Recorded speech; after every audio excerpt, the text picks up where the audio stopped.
morning, ma'am. We just got a call with another outbreak. It's probably foodborne. No, our team is already dispatched. They're busy gathering information. And they're also sending samples to the lab. No, the media is alarmed and the mayor set a date for a press conference. Oh, and there are some lunatics blaming the supernatural powers on this string of outbreaks. This is how the Disease Detectives board game starts. Hello, welcome to Transmissible Briefs, episode 8. Today we'll pay attention to a board game, and this one has an educational perspective. The Disease Detectives board game is designed and developed by two EPIET alumni and aims to teach you a thing or two about outbreaks. If you are a fan of games or if you just love creative teaching tools, then this podcast may be interesting for you to complete. Once you have set up the board and rolled the first die, you and up to 3 other players race against time from their headquarters to the field to control disease outbreaks that threaten your neighborhood. You play with 3 detectives on the board: Lucy, Michael and Thomas. They are your staff to find the source of infections before the press conference begins.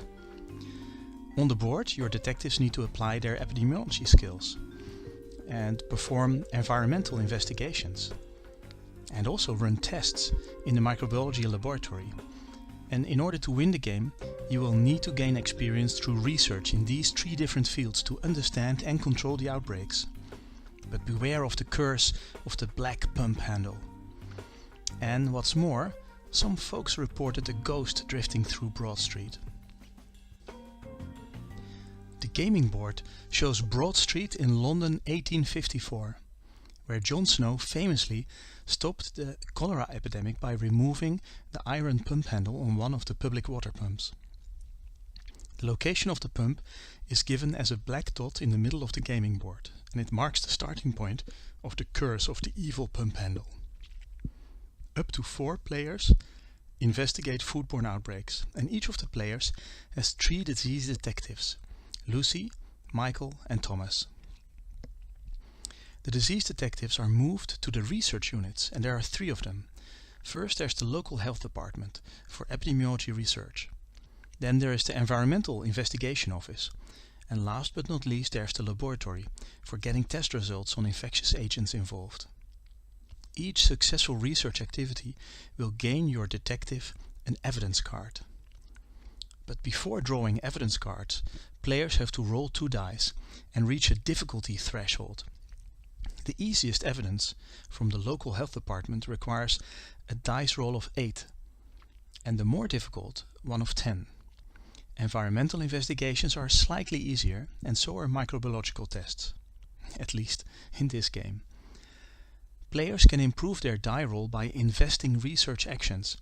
After rolling the dice of research, the detective needs to return to headquarters to debrief before hunting to the next piece of evidence. And after each round, the press conference is nearer. These are the basics of the game. Each round, several obstacles can become a barrier between you and the evidence you are hunting. First of all, each turn starts with an event. These happen when you draw an event card from the stack. Here's an example of a power outage, so this turn no player can use the lab for research. Too bad. Then there is the cursed pump. If this evil source of disease touches you, you have a high probability of getting a severe case of diarrhea, causing you to miss 1 turn. Fortunately, there's also the ghost, Jon Snow, the famous disease detective who solved the cholera epidemic of London. If he's around, there's a protection from the cursed pump. Players with some background in health science or epidemiology can also use the option of knowledge fields.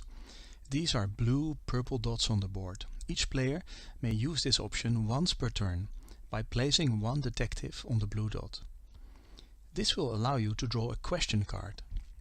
If you answer it correctly, you may keep the card, and you can trade 2 of these cards for 1 research token, and this increases your chances of successful research. Victory is for the player with the most points. You will get points for having at least one of your detectives in the town hall when the press conference starts. You get a point for each evidence card, and you get an extra point if all your A slots are filled with evidence, and an additional point if all your B slots are filled with evidence. That's it. May the best disease detective win.